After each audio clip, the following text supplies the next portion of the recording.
Hi everyone and welcome to a brand new video on my channel. Today we're going to be talking about Wolfsong, a romance fantasy novel by American author T.J. Klune. Now I know he is quite prolific. He's published more than 30 books so far and he's set to release 3 more books within the next 12 months, which is crazy.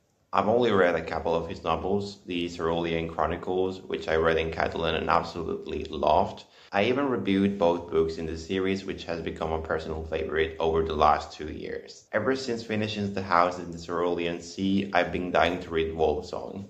I even got the book for Christmas last year, but it had been sitting on my shelf gathering dust ever since. So maybe I wasn't that desperate to read it after all. It takes all my willpower to start a new book series because it's a long-term commitment. And well, you already may know that I have serious literary commitment issues, so I kept putting it off.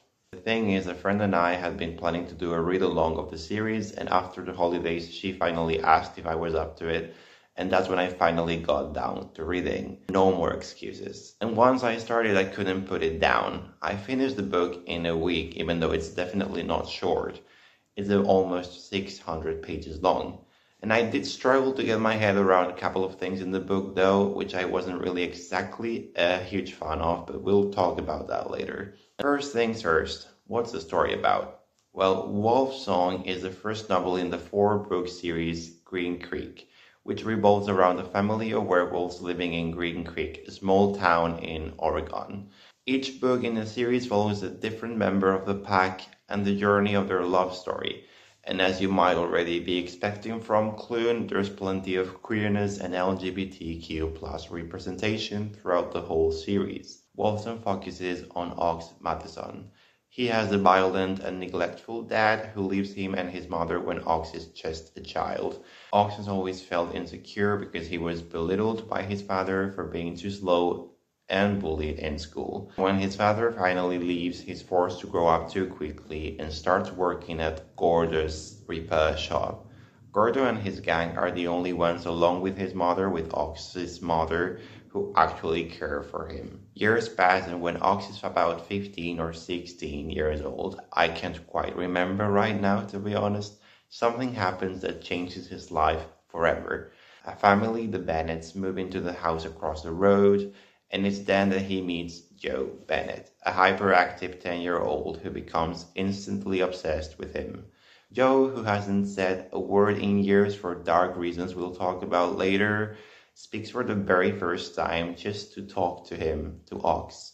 And both Ox and the Bennetts are baffled at first, but lightning fast, Ox and the family grow close and he becomes a part of the family as well. They touch him and each other way too much. They are possessive, overprotective, and distrustful of outsiders, and they often disappear for days every month. So it isn't long before Ox discovers the truth that the Bennetts are werewolves. The more he learns about this magical world he never knew existed, the deeper his bond with the Bennetts becomes. Yet, Ox can't shake the feeling that they are keeping something from him. Time keeps moving, Joe grows up and turns 17, and he's no longer the sheepish, hyperactive 10-year-old Ox first met. Let me just cut to the chase and say it clearly. Basically, it suddenly hits Ox that Joe has grown into, well, a total hottie, just to put it like that. And of course, he freaks out because he's not supposed to be feeling this way. After all, there's a 5 or 6 year age gap, and Joe is still underage. Plus, well, werewolves can really smell when you're horny, so that doesn't make things easier for Ox. What if Joe feels the same way? What if they've been fated to be together since their very first encounter? What if Ox was the only one who didn't know? All these mixed feelings and butterflies are crushed when the one person who nearly tore Joe apart comes back to destroy his family and take what he wants. Things quickly get pretty ugly and people die. And Joe sets off on a journey of revenge, leaving Ox and half of the Bennett family as well behind.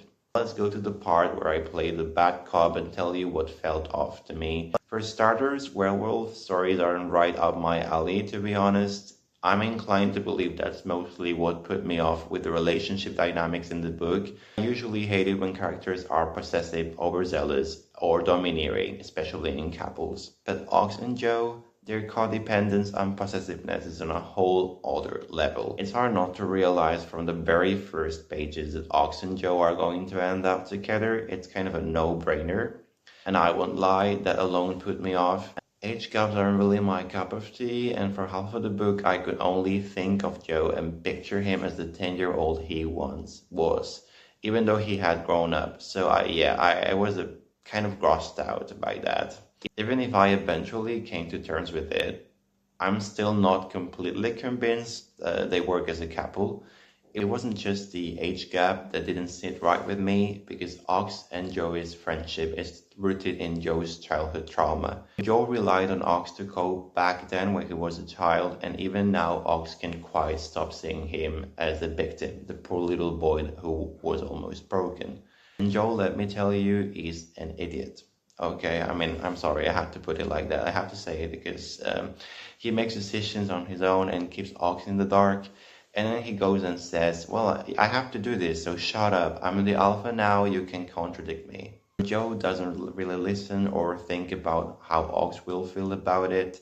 And if he does, it's not the priority. He convinces himself that he's protecting Ox, but still leaves him out of the loop. I don't care how much Klune tries to justify it, saying that Joe acts like that because he's a werewolf, or the alpha, or he's just following his instincts. It doesn't make it okay. There were times I just wanted to slap Joe across the face and see if it would make him come back to his senses. And then Ox had to be stupid enough to put up with it because apparently, oh, poor Joe, after all he's been through, I cannot just say that he can't leave. Werewolf or not, I just can't see a relationship that's still so closely tied to childhood trauma and codependent attachment as something healthy. That being said, I'll admit it does get a bit better when Joe wises up and they actually talk things out as they should have from the very beginning, but hey, that's part of the plot. But they are both hard-headed and stubborn as mules. I needed all my willpower not to jump into the book, if that were possible, and smack them across the face just like that. And then, of course, there are screamy scenes, though to be fair, there are not that many. Still, I can't really say I enjoyed them all that much, mostly because of the whole werewolf thing. The marking, the imprinting, very Twilight style, let me tell you, and the fangs and claws coming out while they were going at it. It would have been much better if they didn't go full werewolf mode.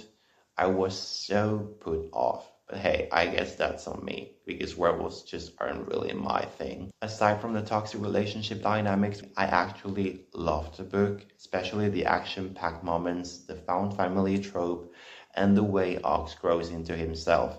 It's great to watch him turn what once made him feel small into a source of strength. Don't be misled by my rant, okay? I like to complain a lot, and I won't apologize for that. But the book really is worth it. And as I said, Klune does not disappoint. Now I'm curious to see what happens in Wolfsong, the next book in the series, which focuses on Gordo. I have a feeling I'll enjoy his love story a bit more, so I'm keeping my hopes up for that one. Have you read Wolfsong or any other books by T.J. Klune? Let me know in the comments and share your thoughts. That's all for now. I hope you liked it, and I hope to see you all soon in the next video.